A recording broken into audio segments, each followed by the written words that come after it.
Hello and welcome to Lifelong Scribe, and today we're going to be talking about witches, specifically Witches by Erica Jong. This book starts off with some fancy lettering saying fair warning, which is very appropriate actually because what you're about to read is fiction trying to pass itself off as fact. That's not what the fair warning is there for, I presume. I don't think it's there to warn you that the author is about to use a lot of emotional language to try and convince you of ideas that hold little or no historical value.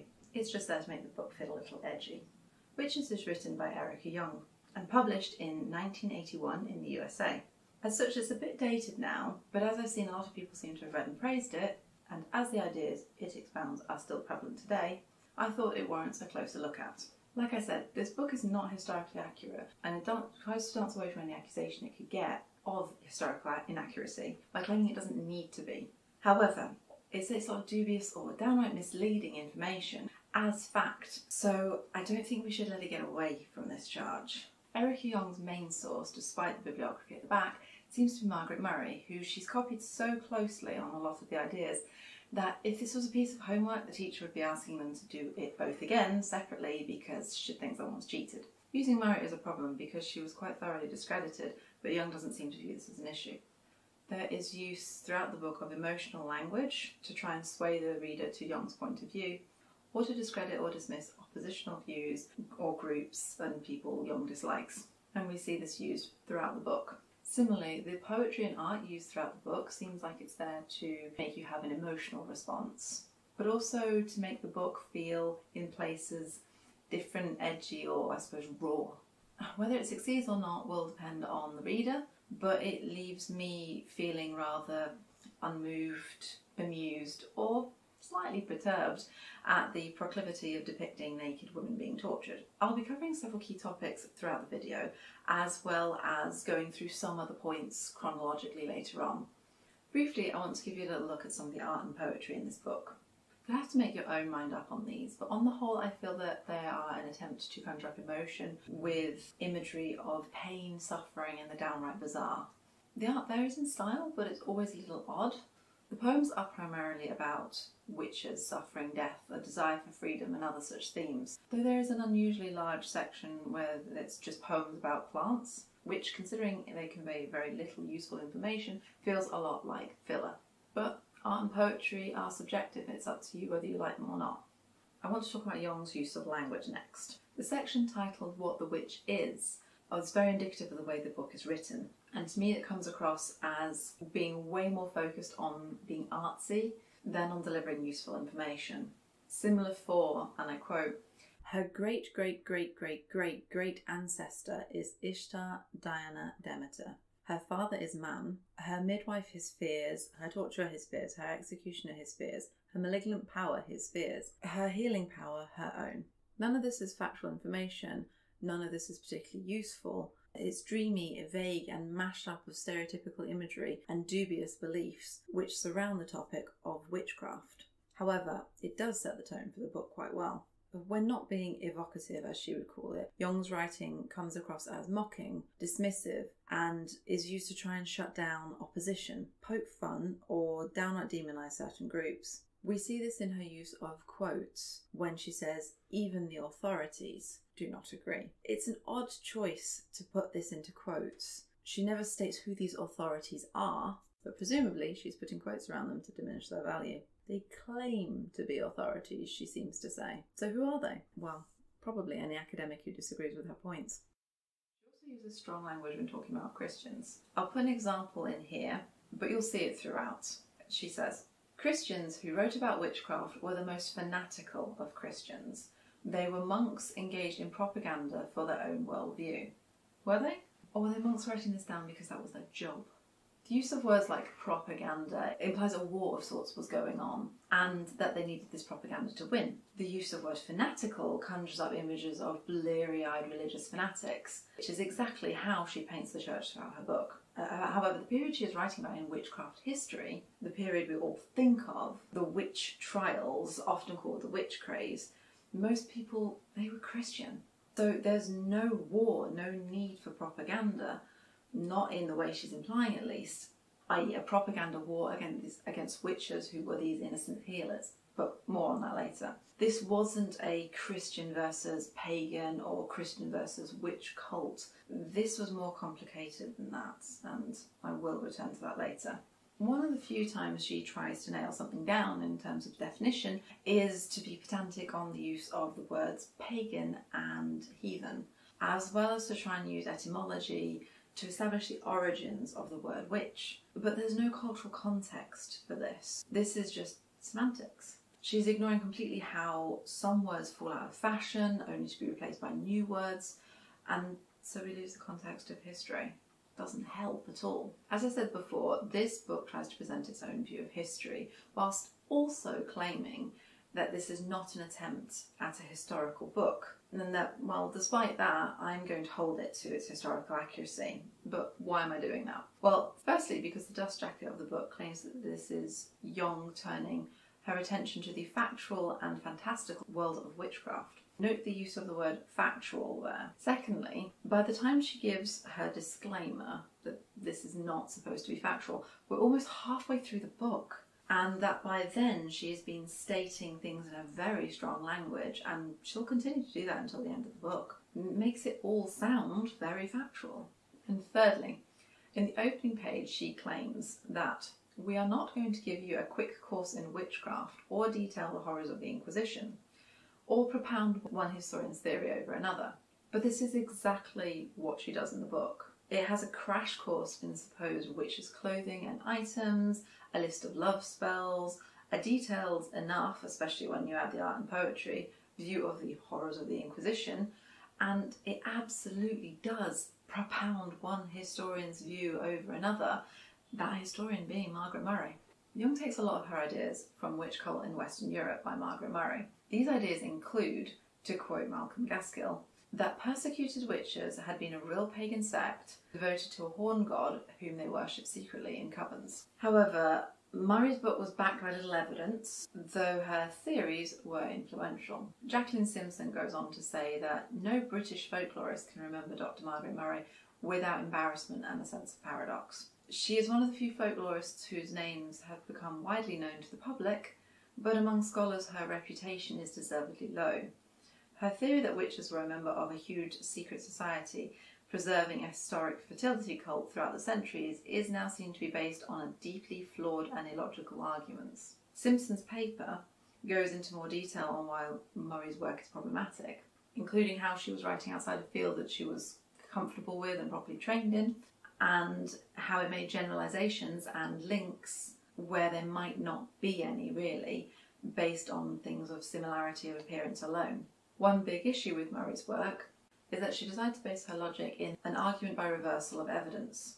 And I quote, witches were invariably accused of blighting crops, killing animals, killing children and making men impotent, and therefore must obviously have originally been doing just the opposite. However, this is no basis for historical writing or theorising. You can't just say that if one view is put forward, the opposite must be true. This would lead to mad, baseless, crazy conspiracy theories. I mean, what if you say the Eiffel Tower was built by the French? Ah, that's just what they want you to think. What? But there's evidence for it. The evidence against it being built by someone else was buried. It's mad. Simpson further goes on to say that, as far as can now be seen, the only member of the Folklore Society to adopt her theories wholeheartedly was the very untypical Gerald Gardner, founder of the Wicca movement. And there we see one of the reasons why Murray's work has had such a big impact. Its ideas were adopted into Gardner's ideas of witchcraft, including the functioning of a coven and the male lead. The main reason her ideas are more prevalent in public mind, rather than just in the followers of Wicca, is that in 1929 she wrote an entry of witchcraft in the Encyclopaedia Britannica. As Jackson Simpson says, Murray seized the opportunity to set out her own interpretations of the topic as if it were a universally accepted one. And these ideas were reprinted in later editions, and picked up by writers, journalists, filmmakers, thus entrenching them in popular culture. Hopefully you can now see why Jong basing her ideas on Murray is a problem. Jong even calls Murray's books landmark, even though they were wrong. Jong goes on to say that many have quarrelled and quibbled with aspects of her thesis, but it remains one of the most evocative, if not entirely accurate, interpretations of witchcraft we have at present. This sentence honestly annoys me so much. We have that use of language again, quarrelled and quibbled, to try and undermine those who oppose Murray, even though they were working with evidence and that she was actively inventing things and changing them as she goes along. But if you want more on that, I'll do another video. Jong then goes on to say that Murray's work is evocative. So what? How evocative it is doesn't make something factual, which is how Jong treats her work. It might be evocative, but so is the Skyrim theme, and that hasn't become the basis for an international myth, and Murray's work has. There are some people who genuinely believe her ideas, even though they were based on almost nothing. So Murray's work was influential. Yes. We've seen her ideas put in books, films, role-playing games, video games, all influenced by this little change in perception of the witch our society has. Yes, her books have had a lasting impact on the image of the witch, but it's a completely inaccurate one, and to treat it as fact is irresponsible. Jong further goes on to say, whether we believe Murray's theories or reject them, it is indisputable that she provided an antidote to centuries of Christian brainwashing that have been our heritage. Even if some of Murray's work had been discredited, her fresh, bracing point of view has changed our approach to witchcraft forever. Again, this is meaningless. To use Christian brainwashing as a term is another attempt to disarm the people she's expecting to be her opposition, Christians. And she can also tell anyone who disagrees with her more generally that they're not right, not looking at the actual facts, that they're just brainwashed. It's the classic way of arguing when people in debates don't have a firm ground to stand on. They make any attempt at criticising them into an attack and proof of complicity. Furthermore, she says that some of Murray's work was discredited, but quickly goes on to call it fresh and bracing, as if that saves it from being wrong. All of this is meaningless. If someone just makes shit up, it doesn't matter how that makes you feel if it's a provably false view of history. I feel that in these two passages, Jong completely undermines the book. You won't get anything accurate from this book, and if you disagree, she'll belittle you, all while copying Murray's ideas almost verbatim, despite lack of proof. Throughout the book, Jong talks about the old religion and pagan cults when there weren't any in the way she's portraying them. She also makes many sweeping generalisations about the way things were back then, from the way the church operated to the way witches and women were perceived and treated. Jong jumps between talking about the witch of myth, the historical witch, or at least her representation of her, and modern witches, by which she seems to be referring to Wiccas, all without strongly defining each category or stating which she is talking about, except in one or two exceptions. This creates a confusing mix, blurring the lines between fact and fiction, and above all presenting a misleading, semi-mythical view of history, perpetuating the narrative of the Burning Times and organised, deliberate male persecution of women. I'll go over a few of these historical problems here, but they pop up throughout the book, so I'll tackle some of them as I encounter them later on. One example is when Jong quotes Margaret Adler, saying that the religion of the witches is in its purest form an ancient European shamanistic nature religion. However, the problem is that almost nowhere does it exist in a pure form. It doesn't exist in a pure form because it never did, and I'll get onto that in just a minute. Another is when she states that as long as women were considered by their very nature a criminal class, the practice of their healing arts was as hateful to patriarchal authority as their aspiration to priesthood. Women have had a bit of a shit deal in history, and even to the present day, but to say that they were considered a criminal class feels a bit strong. It's a topic that probably needs looking into more deeply, but considering women, midwives especially, were used as witnesses in trials means they can't have been completely hated and mistrusted. Gaskell tells us that while some midwives were accused, most midwives featuring in witchcraft investigations were experts on teats suckled by imps, and so appeared as witnesses rather than defenders. If women were so mistrusted, why would they be relied on in these trials? However, this is a complex topic. If you're interested, I could try and look into it more later at a later date. Personally, my initial impression is that while the treatment of women hasn't always been good, the idea that they were a criminal class is rather an exaggeration.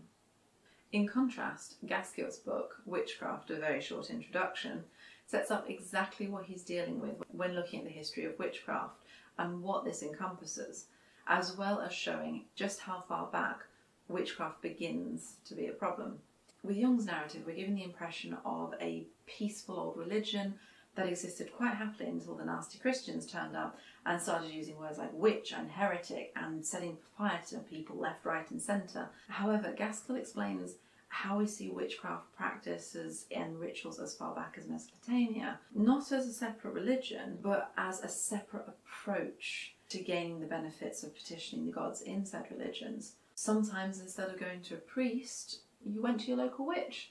Here too we begin to see how witchcraft in the ancient world was less about what you were doing or who was doing it, man or woman made no difference, but that magic was magic, whoever was doing it, and it could be used to heal or harm.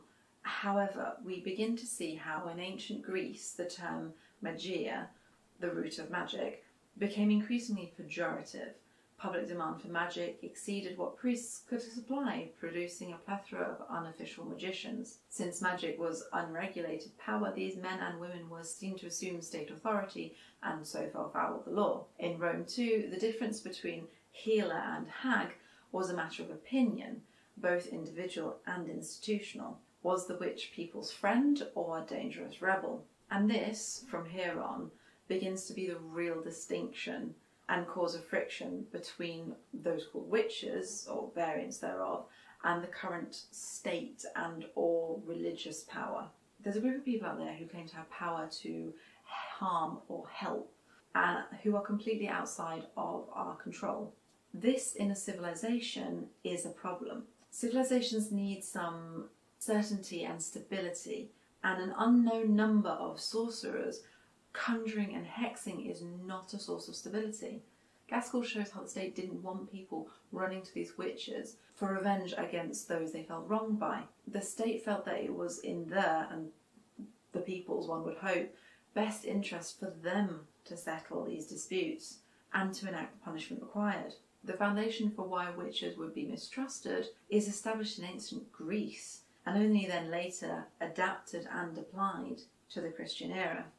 Furthermore, instead of an ancient witch cult or belief outside of the Christian religion, we see instead that there wasn't the same separation between religion and magic as we have, but between what was accepted, orthodox religion and magic, and what was not accepted, what was strange and therefore under suspicion.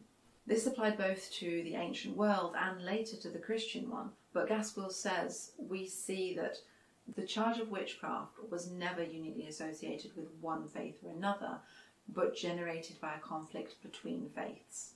He goes on to explain that normal people were more willing to use magic, even if it had links to old gods, because they didn't really make the distinction between God's miracles and demonic illusions, which is how Christianity began to try and define these practices.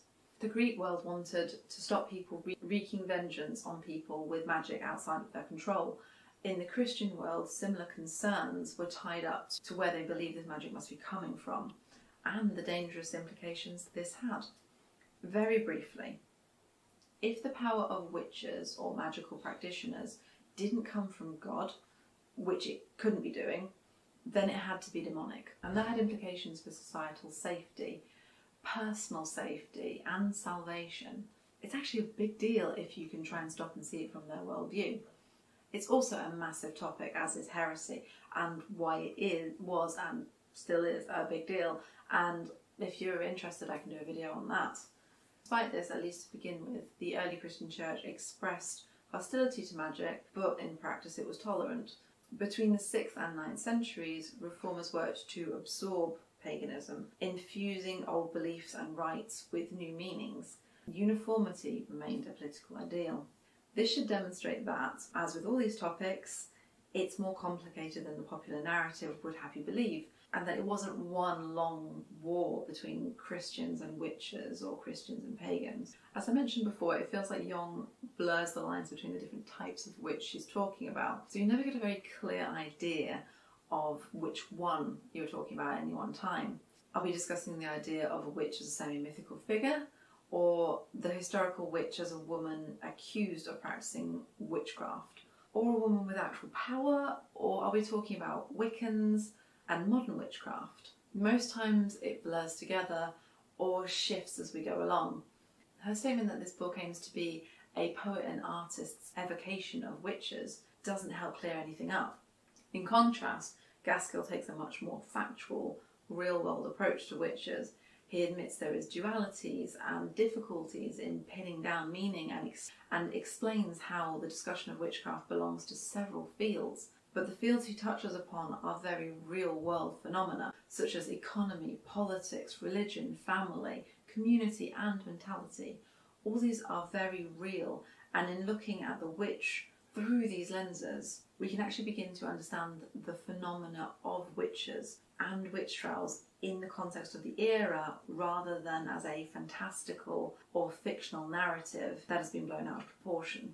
When he does talk about them existing in books and modern media, he is clear that this is only as a product of our imagination and because witches are no longer seen as a threat. He doesn't use this artistic side to try and base facts on. His book is much more based on data collected in records than on emotion and evocative ideas.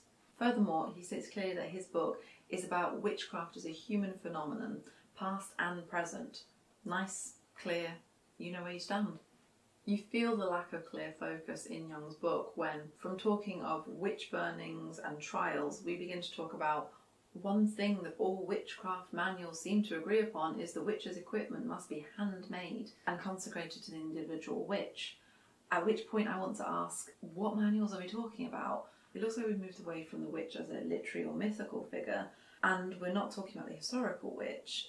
Instead, we seem to have moved on to the Wiccan section without ever stating that this is what we're doing. Leastwise, I have to presume that, because if the historical witches had manuals, it would have made the job of the courts and those trying to identify if someone was a witch somewhat easier. Just find the manual. However, Jong goes on to say that tradition dictates that the book be destroyed upon the witch's death. We're talking about a book of shadows here, but Jong never says what tradition she is referring to. Maybe Wicca? It's unclear. She then goes on to say that this is the reason why it's so difficult to learn the facts about witchcraft from books. Witchcraft is largely an oral tradition.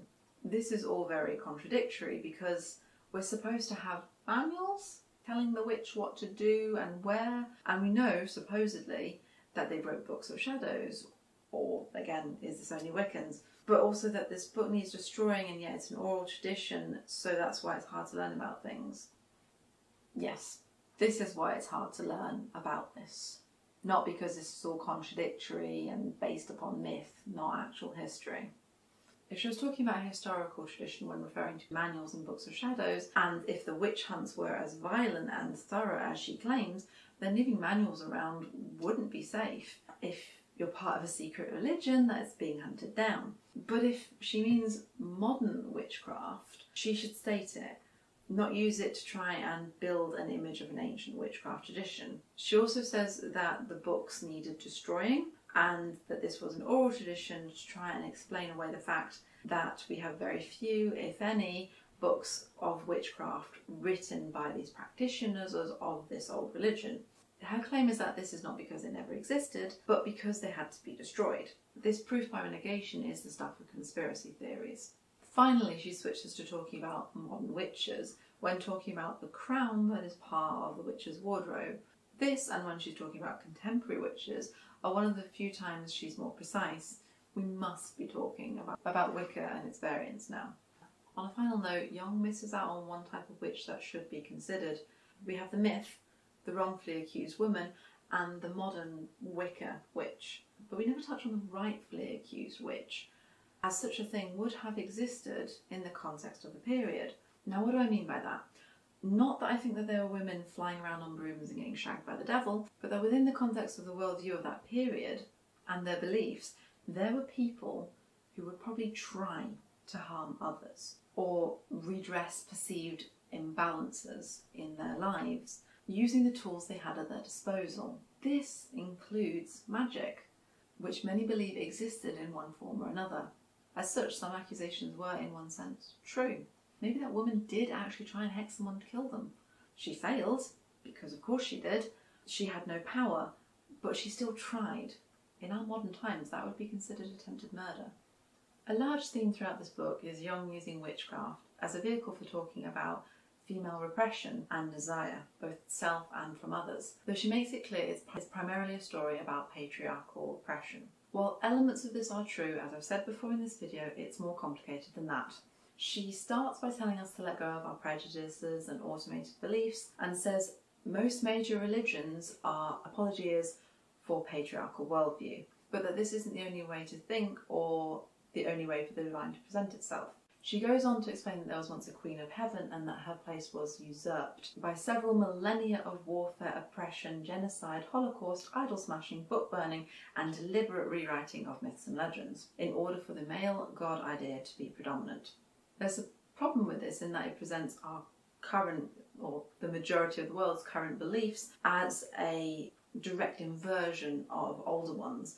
We have a male god now, we had a female goddess before, but it also implies that the older version was better. Only reason we don't still follow it is because of thousands of years of deliberate warfare against this goddess. Indeed, she puts forward that this goddess still exists and lives inside us as an archetype, or in our dreams, and I'll cover some of that later.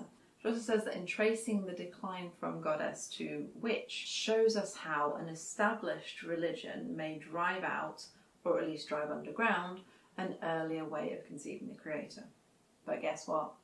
It's more complicated than that. Not a lot of goddesses ruled alone. Most had a consort, and as she never explicitly names which goddess she means, we have to take a few educated guesses to try and find out which one she is referring to. A brief bit of digging leads me to, I'm sorry if I say this wrong, Inanna, later called Ishtar. But as far as I could tell, it was not in the Babylonian beliefs that she held the most predominant place, but in those of the Assyrians. However, this would be a whole other topic and a deep dive into history of various gods and goddesses. Suffice to say, there wasn't one ancient goddess who was beloved by all and had a war waged against her until she was torn from her throne. Jong then goes on to say that as part of Christianity's war against female power, they made the Virgin Mary, who is a sanitized version of the Mother Goddess, sanitized and fragmented. She is woman devoid of her sexuality, woman giving birth without human intercourse, woman as unbroken hymen, the child woman, the idea of the female eunuch, which Christianity has imposed upon one half of the human species at the price of their very survival upon this earth. Honestly, this is a topic that needs more than one paragraph given to it. There are thousands of books written on the Virgin Mary, and it deserves looking at more closely than this. So I'll probably cover it on another video, but my initial reactions though are that I can see where she's coming from to an extent. It's very easy to see Mary as passive, a vessel and nothing more, but then there are different depictions of Mary. I think the image that springs to most of our minds is the passive, sad-looking Mary of Catholic churches, with her eyes downcast. She can certainly seem less forceful, and the Catholic insistence on the Immaculate Conception does sound like they're trying to further distance her from normal women, which could be interpreted as saying that normal women, and thus also female sexuality, is somehow dirty or unworthy, whether that was their intention or not. However, there's more than one depiction of Mary. There is also the Orthodox Church's depiction of her. She holds her son and meets your eyes directly, staring right back at you from the icons in which she is painted. She is also part of miracles, taking a more active role, such as protecting people with her veil. When called upon in some prayers, the language is not passive, demure, or that of a child woman, but of a queen, a leader and defender. And furthermore, there is not the insistence on the Immaculate Conception. Quite the contrary, she is an ordinary woman who made a choice. There is something less passive here, even if she's still a virgin. Furthermore, her titles emphasise a motherly aspect. She is the Mother of God, Theotokos. So as you can see, this topic is, wait for it, complicated. So much so that to do it justice, I would honestly have to give it its whole own video, and I'm honestly quite tempted to do that. Jong claims that the myth of the Mother Goddess promises both sexes' integration. That is why it held such sway over artists of both genders, To the woman it promises both sexuality and creativity, and to the man it promises the same in the form of a muse wife mother who does not cut off her body to spite her soul. I personally don't understand how a direct reversal would be any better.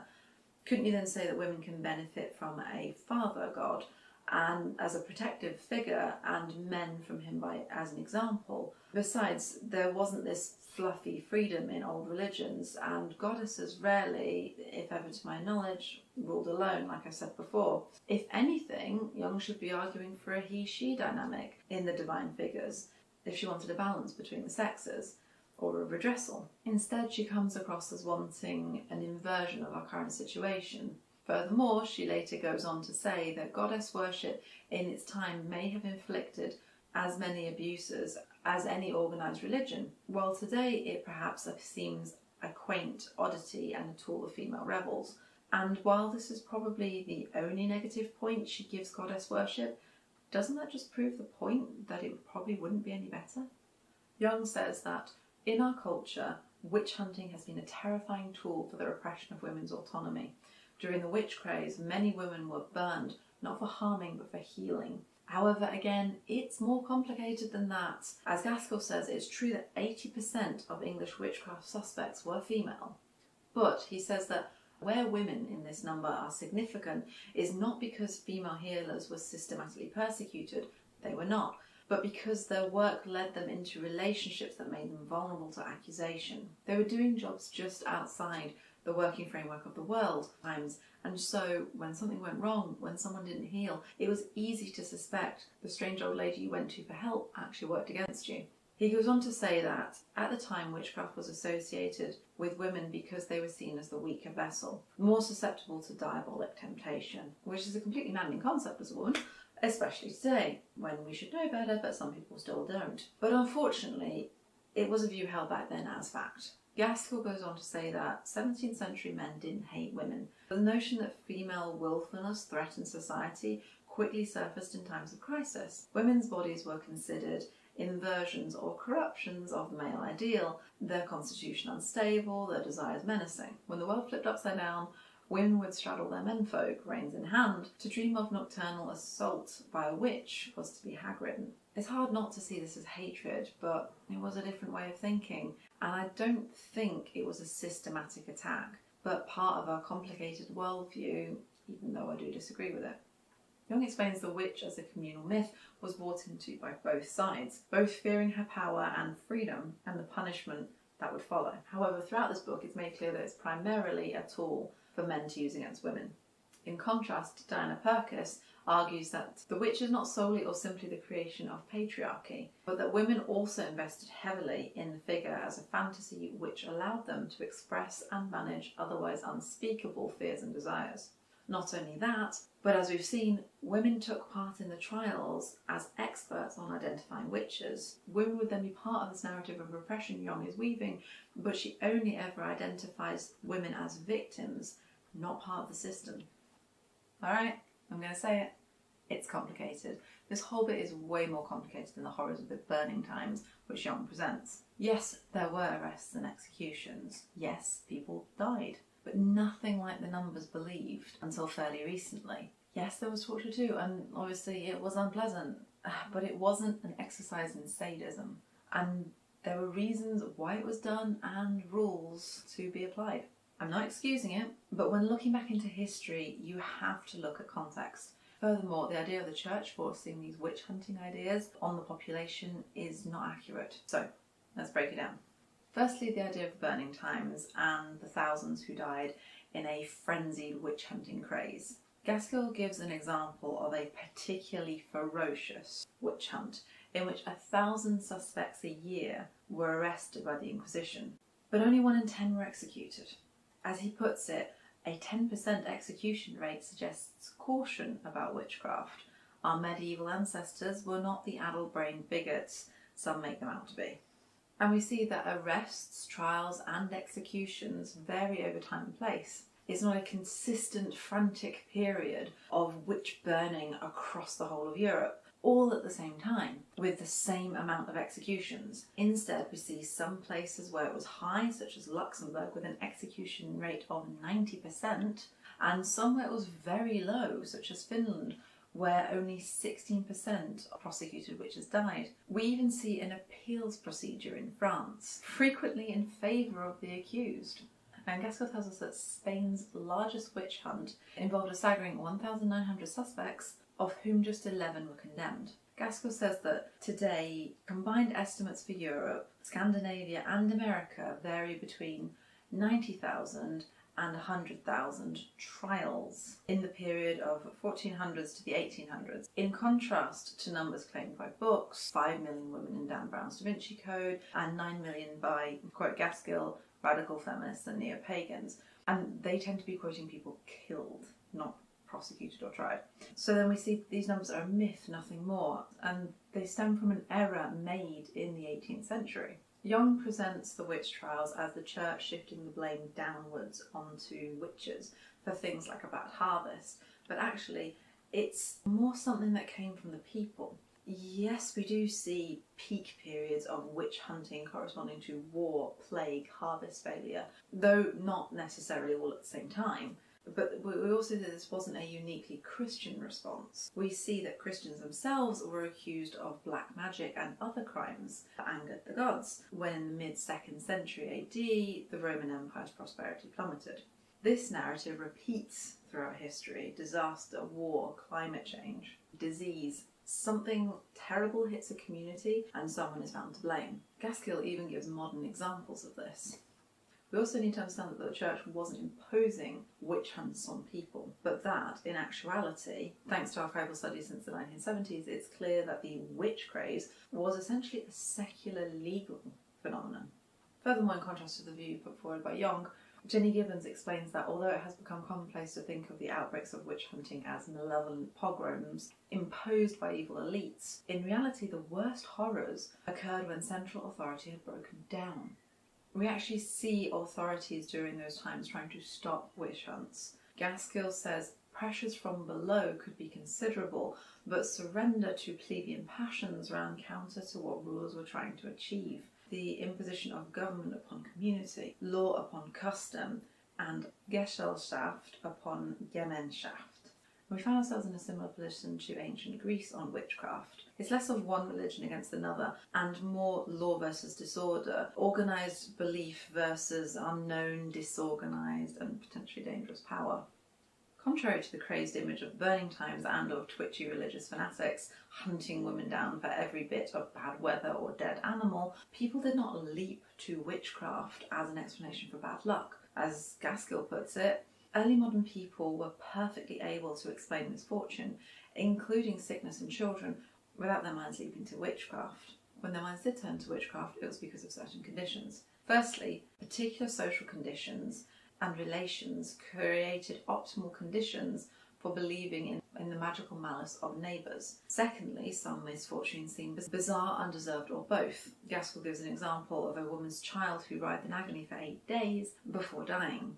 The reason this was believed to be witchcraft was because it could not be understood as providence, which, while it did take children suddenly from their mothers, it did not torture them to death.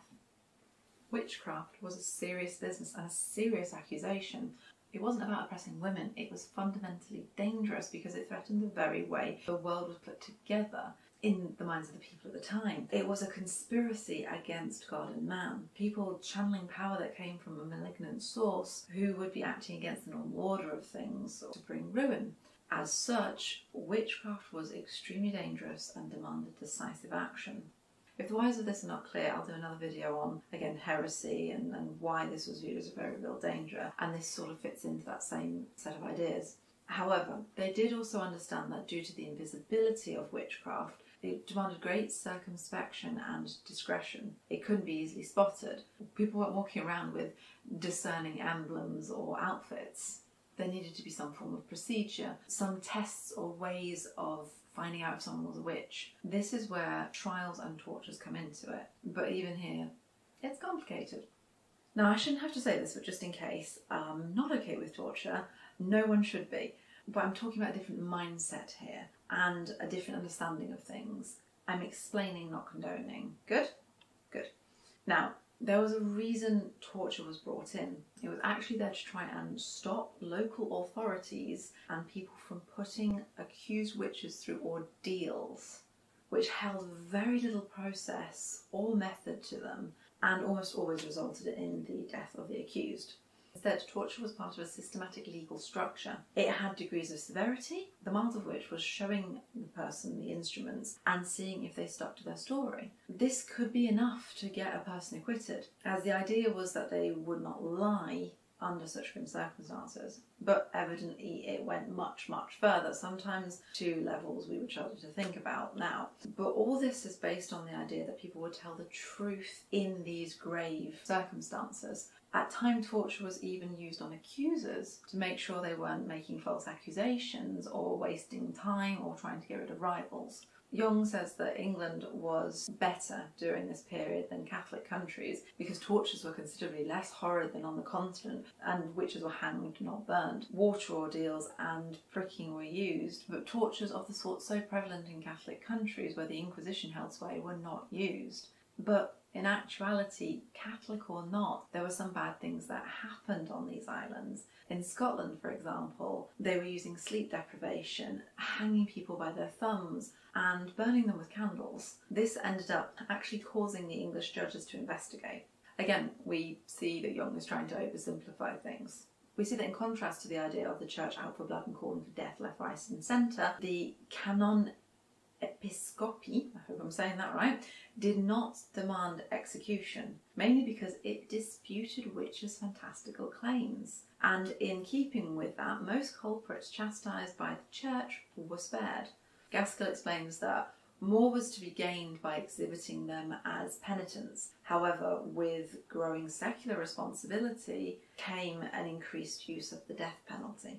That's not to say the church never had someone executed, but that in the rare instances where the early church did condemn magicians as heretics, it handed them to state officials for execution.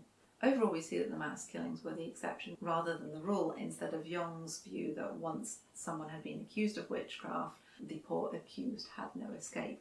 So here's a short collection of things I wanted to talk about, but it didn't fit neatly into the other headings, but they're still worth discussing, so I'm going to go through them now. Jung presents a strange link between poets and the goddess, citing graves and talking about how, whether consciously or unconsciously, the mythic language poets use is in fact the remnants of her liturgies. She begins to cite things like this and La Belle Dame sans Merci as evidence, which is just weird. Almost as if she's implying this goddess lives in our psyche, just trying to break through. But again, nothing is stated clearly, as is the case with this book. And saying how the reason we can't study witchcraft and this ancient nature religion is because it has been muddied with Christian imagery. But somehow poets and artists can tell us more, as they unconsciously draw upon the ancient liturgies of the moon goddess Muse. What is this supposed to really mean?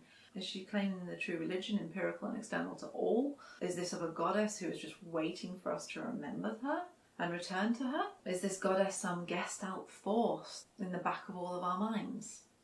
Jong discusses the idea of women feeling othered, how in women's poetry she says the poet identifies herself with the witch and destruction, while the man sees destruction as something outside himself. She then goes on to say that this shows how women interpret their creativity as dangerous because of the patriarchal society we live in, and that they end up killing themselves. I'm not sure what the point is supposed to be here. Patriarchy bad, women good, but it's so glib. It doesn't look at why women feel their creativity is destructive, or maybe why women turn to creativity when they're in a destructive state of mind. It's too brief, too thrown in there. There may be issues in the society that we're in now that put women at a disadvantage, but so too are a lot of people from lots of other groups put in varying degrees of disadvantage and in different situations as well. This doesn't help tackle or expose any issues other than to create an emotional response to the idea that you, as a woman, are a creative force and that power is so stifled in you that you're going to consume yourself and destroy yourself. Imagery that comes up multiple times in the art. Why? though? Why not be creative? Why not fight back by just being you? Jong talks about the strange psychological accommodations women have to make in their lives, in their religions and in their art, without ever really saying what these are or why. It's just another quick go at the idea of men versus women. That's how it feels. There is something to this. It deserves a proper look at, using psychology and data, not a throwaway passage. Here and elsewhere we see her building on the idea of a pre-Christian mother goddess religion, though now she is also bringing in the horned god. She talks about the year being divided between the two and them being worshipped at different times. Later she also brings the idea of the wheel of the year into it, and that's never really been a thing, not in its entirety, until fairly recently. There is no evidence of any of this as a cohesive religion in pre-Christian times, and certainly not as a religion that survived hidden right into the Christian era. If anything, it sounds like she's describing modern paganism, specifically Wicca. Jong says that in many places, Christians and pagan gods were worshipped simultaneously, and even Christian priests were initiates of pagan mysteries. But that's not really the case unless you're talking about people going to magicians for charms, regardless of what the orthodox thinking was, as we've discussed earlier in this. And as for Christians being innates of pagan mysteries, they may have had to do that for advancements or part of culture in a much earlier period. But this is something I would have to look into more. I mean, it would help if she stated which gods. But when the Christians were well entrenched, had established themselves as temporal as well as spiritual lords, they were ready to begin the systematic persecution and eradication of paganism. Again, she's using systematic and erroneous, misleading words here, I feel. It's not when they were well entrenched, but they became entrenched because people were converting. They didn't just sort of somehow turn up, become entrenched, and then turn against this external religion. People were converting to Christianity. That's how they became the dominant religion. Paganism in Europe died out very early on, probably about 1387. Jong talks about an underground movement of witches meeting in secret, but that those who continued to worship the old gods were called witches, and that witchcraft is an example of an ancient religion lingering in the Christian world. But again, there is no evidence of this, as I've hopefully explained just how debunked this idea is already in enough detail. Clearly there are pagan beliefs still present in our modern world, and none of them inspires in us a lust for torturing and incinerating our neighbours, says Jong. This is debatable, as pagan or neo-pagan beliefs certainly don't make a person automatically good. If you want an example of a very unpleasant person, look up Varg Vikernes, a neo-pagan and a neo-Nazi.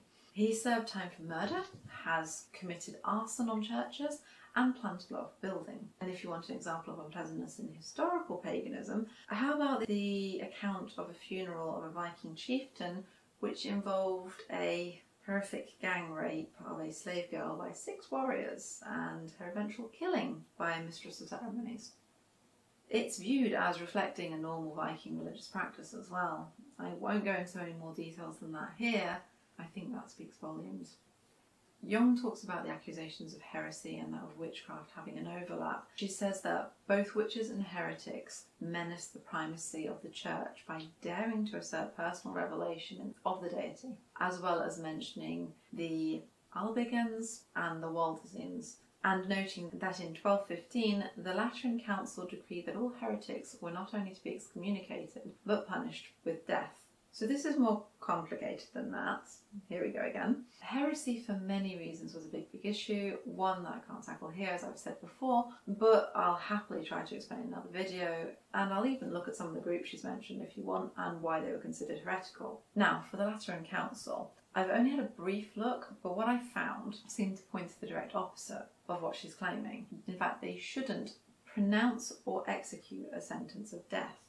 And as far as dealing with heretics, they are to be excommunicated if they fail to prove themselves innocent, and if they continue in their excommunication for 12 months, they are to be condemned as heretics, whereupon they are to be banished. So you've got a few steps to go before being a heretic, and then you're banished. But again, this is a topic I'm happy to look into in another video if you want to know more.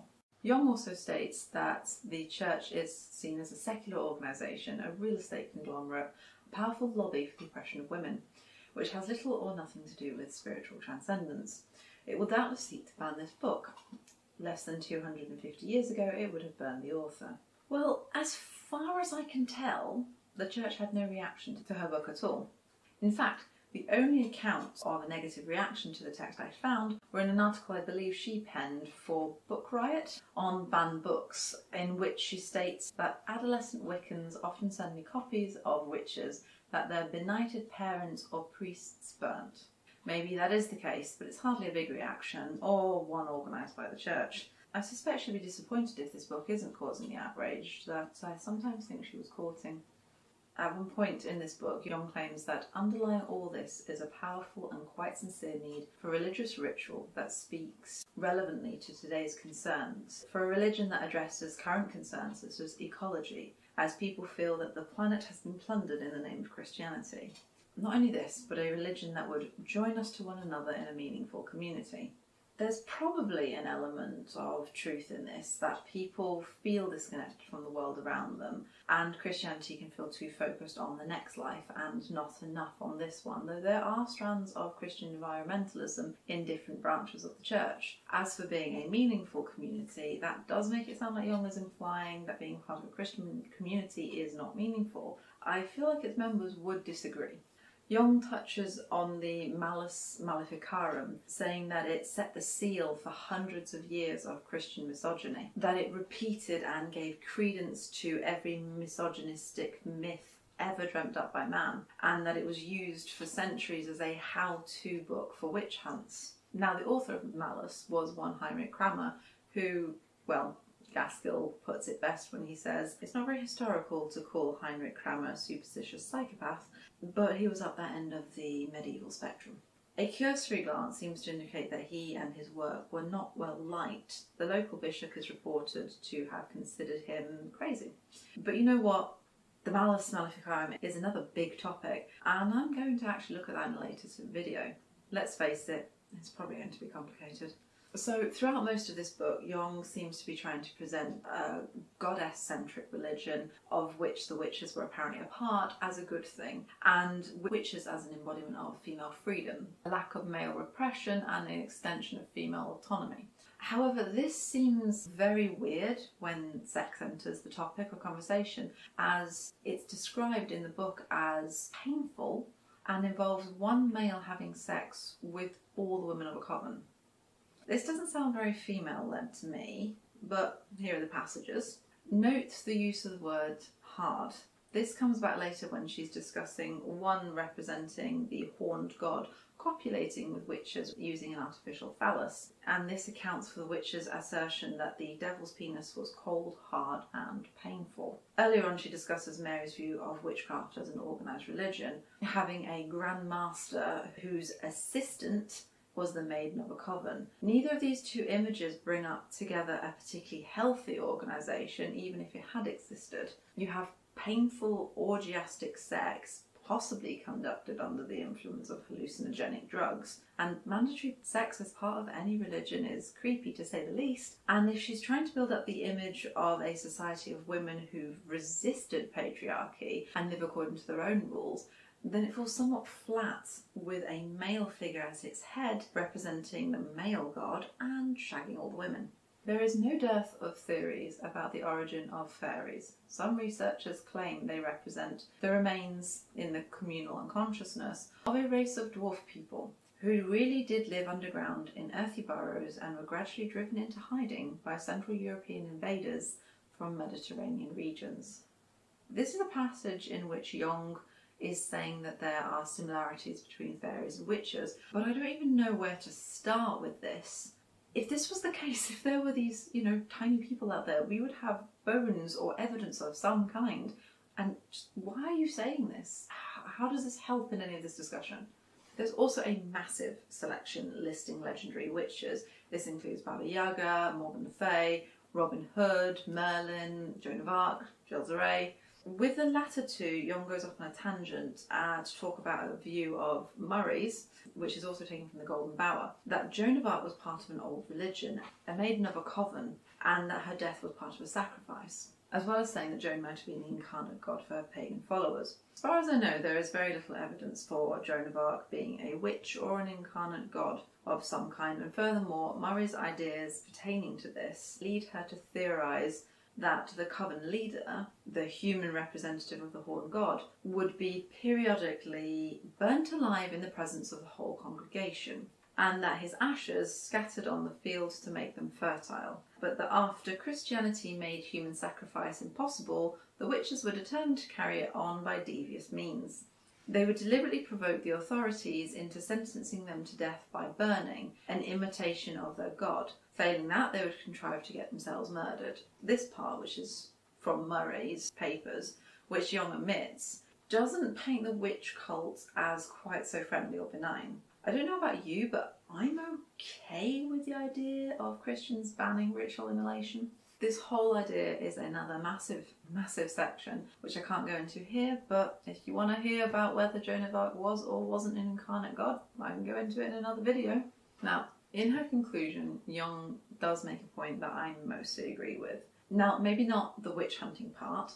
As we've seen, witch hunting is more than a hatred of women and female freedom. It also reflects greater societal strain. So I don't think witch hunting, the way she sees it, would necessarily happen again. But it probably could, maybe under a slightly altered form, if enough social, economic and environmental factors were at play. I say this during a pandemic and an economic crisis in a country that has voted to make itself worse off and is putting the burden of fuel costs on its people rather than on companies. So yeah, it's going to take some pressure, because I haven't seen any witch hunting mobs yet, but who knows? People will want someone to blame, and I just hope they blame the right ones. But yes, in all seriousness, we do have to be careful of our place as women. People in the past fought for our rights, and let's not forget that. As for whores or virgins, that's also kind of true, unfortunately. It seems if you're a virgin, in some aspects you're desirable, but you're also a wallflower and a prude.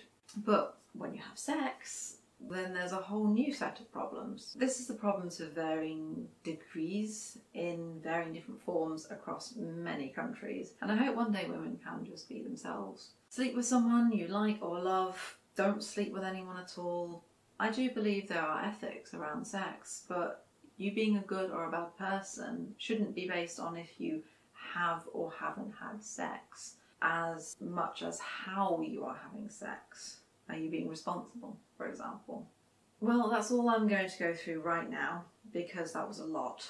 And trust me, there is a lot more erroneous views of history or just downright bizarre statements that I have left out simply because of time. So in summary, I feel like this book simplifies history in order to meet the author's agenda. It has a conspiracy theory flavour to it, especially when dealing with the church and men in history. It works with dubious sources and basically copies Murray and dares anyone to try and challenge her by using derogative language to describe those who prove Murray's points wrong. And it almost glorifies the grim and suffering of these women in order to make their art, poetry or point. I've already covered what I think about the way it is written, about how unclear it is about what we're talking about, and how it tries to get out of having to be accurate by being evocative, but still trying to preach a view of history as if it were fact, not fiction. It has so many sweeping generalisations about Christianity and men that it almost hurts, and it refuses to look at any nuanced view, opting instead for a cartoonish black and white approach to the whole topic.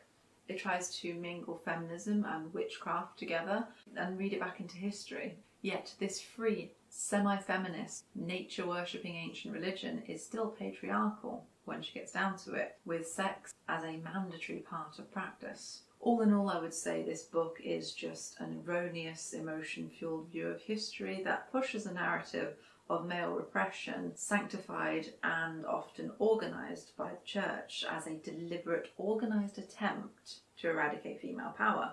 A power inherited by a goddess and god worshipping ancient religion that in truth never existed. In short, read it if you want to see the seeds of a lot of modern day neo-pagan beliefs, but don't read it to write a history paper. On the plus side, it has given me a lot to talk about and a lot more topics I'd like to discuss in the future. On a final note, I just want to say that this video is my opinion of the book, not the author. It's based on the research I have, my knowledge of the topics covered, and my academic training. It doesn't have to be yours, but if you do disagree, do so with respect. If you want to debate any of these points or want me to expand on any of them, please let me know. However, if you just want to get angry, I'm not interested. I've tried to put forward my opinions clearly and back them up with my research, which you can find in my blog post linked below, as well as all the sources I used. If you like this video, please give it a like. If you'd like to follow me to see what I would do next, please subscribe. And if you really want to be awesome, please check out my Patreon. That's all from me for now. Until next time.